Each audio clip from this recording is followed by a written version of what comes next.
ഡാ എന്താ നിന്റെ പ്രശ്നം? എൻ്റെ പൊന്നളയാ, എത്ര നാളെയാണ് അവളുടെ പുറകെ കിടക്കണേ. ഫ്രണ്ട് നടക്ക്. സ്നേഹത്തോടൊരു വാക്ക് പോട്ടെ, ഒരു നോട്ടം. ഈ ലവ് സ്റ്റോറി വായിച്ചിട്ടെങ്കിലും അവളെ വളയ്ക്കാൻ വല്ല വഴിയുണ്ടോ നോക്കട്ടെ. കിട്ടും കിട്ടും. നീ ഇങ്ങോട്ട് വന്നേ.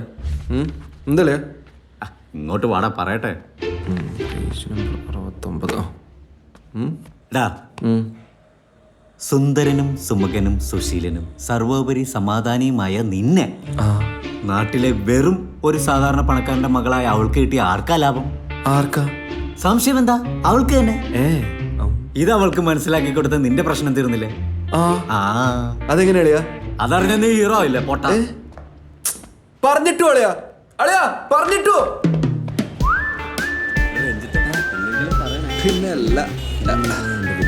അളിയാ പോയി പറയടാ. നീ ഒന്ന് പറയൂ. ഞാനാ എന്നിട്ട് വേണം കൂട്ടുകാരൻ്റെ പെണ്ണിനെ വളർത്തും ചിത്തപ്പേരൊക്കെ. ഞാൻ പോവില്ല. ടുട്ടു നീ ഒന്ന് പറടാ. ഞാൻ പോണോ?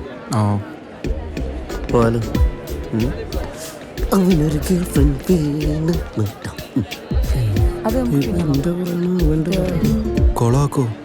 ഒരു സംശയമില്ല. ചേച്ചി പ്ലീസ് ഒന്ന് അകലേക്ക് വരുമോ? എന്തിനാ? എനിക്കൊരു കാര്യം പറയാനുണ്ട്. പേര് വെച്ചാലോ? അല്ല വേണ്ട. എന്തൊക്കെയായാലും നിങ്ങൾ ഒരേ നാട്ടുകാരല്ലേ, പോരാത്തതിന് ഇപ്പൊ അടുത്തടുത്ത കോളേജിലും. അപ്പം പിന്നെ നിങ്ങൾക്ക് ജീവിതത്തിൽ ഒന്നിച്ചൂടെ? നാട്ടിൽ നിന്ന് അവന്റെ ശല്യം സഹിക്കാൻ വയ്യാഞ്ഞിട്ടാ അച്ഛൻ എന്നെ ഇവിടെ കൊണ്ടു ചേർത്ത്. എന്റെ പൊന്നു ചേട്ടാ, എന്നെ വിട്ടേക്ക്. കൈവപ്പാണല്ലോ. നീ ടെൻഷൻ എടാ വേട്ടമളിയാ, എന്തായാലും കുറ്റം പറയാൻ പറ്റില്ല. നല്ല കുട്ടി. നിന്റെ ശല്യം കാരണം അവള് നാട്ടിൽ നിന്ന് ഇവിടെ വന്ന് പഠിക്കുന്നല്ലടാ.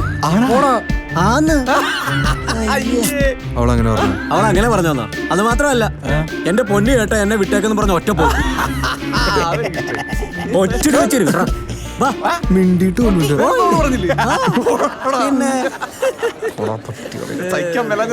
ബാംഗ്ലൂർക്ക് വന്നത്. നീ ഒരു കാര്യം ചെയ്യ്, ഈ വരുന്ന ഏതെങ്കിലും ഒരെണ്ണത്തിന് അതാകുമ്പോ ഇനി നമുക്ക് ഫ്രഷ് ആയിട്ട് അങ്ങ് തുടങ്ങാം. ಅವಳ ಕಾಣಮನ್ನ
അങ്ങനെ എൻ്റെ സന്തോഷത്തിന്റെ താക്കോൽ ഇവിടെ കളഞ്ഞുപോയി.